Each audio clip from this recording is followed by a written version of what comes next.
Did you know that despite Hillary Clinton winning the popular vote in the 2016 election, Donald Trump still emerged victorious? One might ask how this is possible. The answer is through the Electoral College. My purpose today is to persuade you to support abolishing the U.S. Electoral College. During my research on the Electoral College, I've come to realize that it is a hindrance to our nation. It ranges from ignoring the will of the people to deciding whose votes matter the most. As I speak to you on these issues, you will be able to understand why I persuade you in this direction. Regardless of your occupation or social class, one thing we should all work for together is working to better our country. Working to reform our voting process now will have a positive effect on how we choose our future leaders. After today, I'm confident you will be able to see why the Electoral College needs to be abolished. I will begin by describing the problem, then explain some of the causes, and conclude with my solutions. With our roadmap in place, let's begin with the problem. The problem is some people are opposed to abolishing the Electoral College. Half of the Republican and Independent parties said the Constitution should be amended. Today, almost 2/3 have reneged and prefer to keep the current system. I have a visual aid which will represent such on the laptop next to me.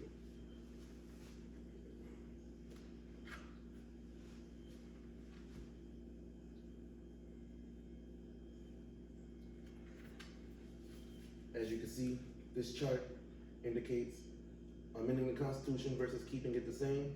It represents the people who were in support of abolishing it and the people who weren't, and how the numbers were far off. People who were in support of abolishing it had a higher number, but the numbers have drawn closer between 2000 and 2020.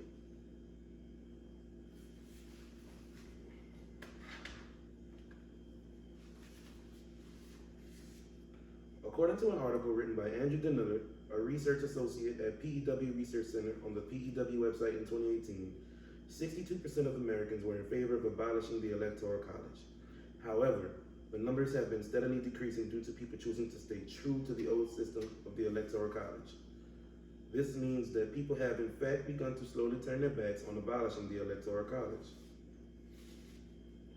In another example, a poll taken after the 2016 election indicated that support for keeping the Electoral College had increased by 12%.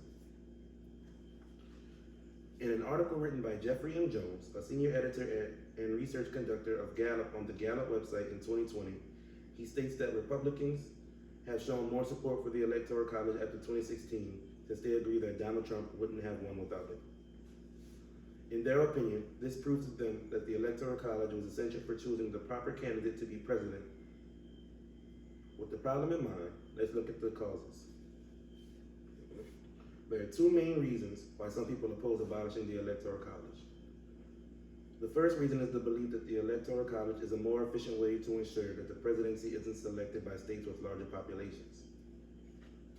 In an article posted by Darrell M. West, Director of Governance Studies at Brookings Institution in 2019 on the Brookings Institution website, it states that Congress created the Electoral College based off of the fear that the presidential election would be dominated by larger states such as New York, Massachusetts, Pennsylvania, and Virginia. This means that through the Electoral College, all states are seemingly put on a level playing field. However, this is actually inefficient since the Electoral College doesn't choose the more popular candidate all the time. People fear that if a candidate wins the more popular vote, that can be outshined by the votes of the Electoral College. This is due to the fact that the electors submit votes that can represent the votes of the state, and each state has a certain amount of votes based on the size of the state. The New York Times published an article written by Ann Perini in 2018 stating that Hillary Clinton won the popular vote over Donald Trump, but was defeated in the end because Trump had won the Electoral College. She had more votes, but not the right kind of votes. The second reason comes from the belief that the Electoral College keeps presidential elections from being overrun with popular votes from less educated people. In an article written in 2016 on the Washington Post website by Ilya Soma, law professor at George Mason University, he states that voters' ignorance is on both sides of the political spectrum, and voters are ignorant of even the most basic information.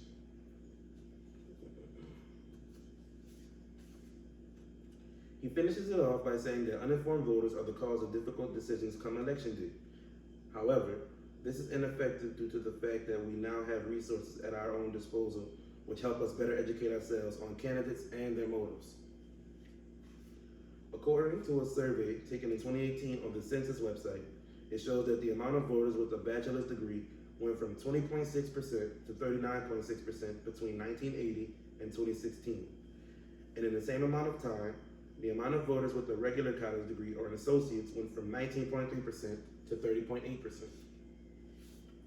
In other words, this proves that there is, in fact, a rise in educated voters. Now that we've reviewed the problems, let's look into the solutions that abolishing the Electoral College will bring about.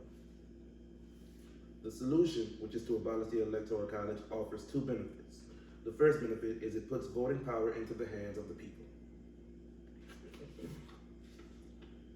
In the previously cited article posted by Dara M. West, it states that people prefer votes be left up to the populace instead of the Electoral College, meaning that people wish to select their best choice for president, not have the president chosen for them.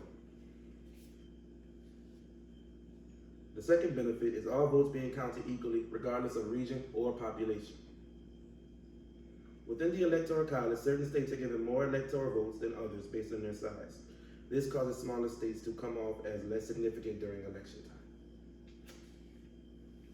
In an article posted by the Washington Post in 2016, Mayor of Florida, Mayor Wayne Messam, stated that America should be a place where every voter is encouraged and our election results reflect the will of the people, no matter which state they reside. By saying this, the mayor expresses that all votes should, in fact, be counted equally and fairly, regardless of a state's size or population. In conclusion, there are numerous reasons why people oppose abolishing the Electoral College, as well as arguments to contradict them. Let's review them. First, we learned the problem of people opposing the Electoral College being abolished. We learned 2/3 reneged on amending the Constitution, and since 2016, support for the Electoral College has increased by 12%. Next, we learned there are two reasons people wish to abolish the Electoral College.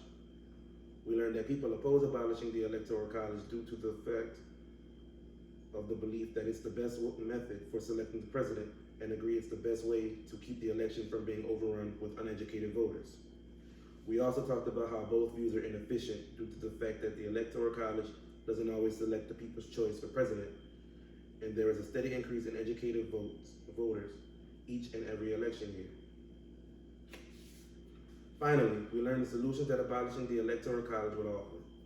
We learned that abolishing the Electoral College would allow power to be in the hands of the voters, as well as count all votes equally, regardless of population or origin.